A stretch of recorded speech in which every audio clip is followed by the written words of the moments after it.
The Forgotten Cabin. Deep in the heart of Blackwood Forest, where the trees grew tall and dense, there stood a small, forgotten cabin. Overgrown with vines and moss, it had not seen a visitor in decades. The locals in the nearby town spoke of it in hushed tones, warning anyone who would listen about the unsettling history surrounding the place. Emily, a young woman with a love for adventure, decided to spend the weekend camping in Blackwood Forest. She had heard the stories about the cabin but brushed them off as mere superstition.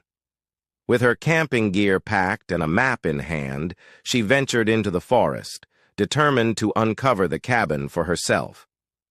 As dusk fell, Emily set up her tent near a clearing.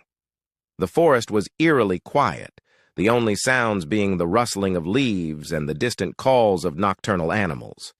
She ate a simple dinner, her thoughts drifting to the cabin that she planned to explore the next day.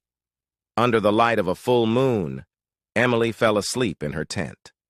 Around midnight, she was jolted awake by a sound, a faint rhythmic tapping coming from outside. Her heart raced as she unzipped the tent and stepped into the chilly night air. The tapping grew louder, more insistent. Following the sound, she found herself at the edge of the clearing. There, half hidden by the trees, was the cabin. Its dark, broken windows seemed to stare back at her. The tapping was now more distinct, like the scratching of nails against wood. Despite a shiver of apprehension, Emily approached the cabin. The door was slightly ajar, and she pushed it open with a creak. Inside, the cabin was filled with dust and decay. The floor was covered in a thick layer of grime, and the furniture was draped in cobwebs. The tapping sound came from the upper floor. Emily hesitated, but curiosity overcame her fear. She climbed the narrow, creaky staircase and found a door leading to a small attic. The tapping was now a constant rhythmic noise, like something, or someone, was scratching at the door. Emily took a deep breath and slowly opened the attic door. The room was dark, save for a small window that allowed a sliver of moonlight to filter through. In the dim light, she saw a figure crouched in the corner, its back turned to her. "Hello," Emily called out, her voice trembling. The figure did not move. She took another step forward, and as she did, the figure turned around. Emily gasped. The figure was a pale, gaunt woman with hollow eyes and a twisted expression of anguish. Her mouth opened, but no sound came out. The tapping continued, louder and more frantic, as if it were coming from within the woman herself. Suddenly, the room was filled with a blinding light, and Emily shielded her eyes. When she looked again, the woman was gone. The tapping had stopped, and the attic was silent once more. Emily stumbled down the stairs, her mind racing. She had to get out of the cabin.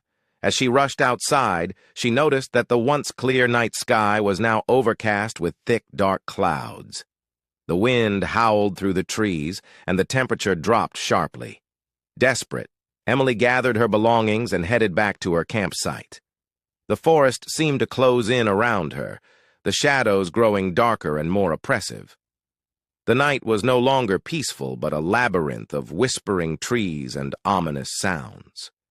When she reached her tent, she found it in disarray, as though someone had been inside. The eerie silence of the forest was replaced by a sense of being watched. Emily packed up as quickly as she could and left the forest, her fear propelling her forward. Back in the safety of her car, she glanced at the forest one last time. The cabin was no longer visible. The trees had swallowed it back into their depths. The forest, once a place of adventure, now seemed like a living entity, hiding its secrets in the darkness. Emily never returned to Blackwood Forest. The cabin remained a haunting memory, a reminder of the chilling presence she had encountered and the whispers that lingered long after she had fled.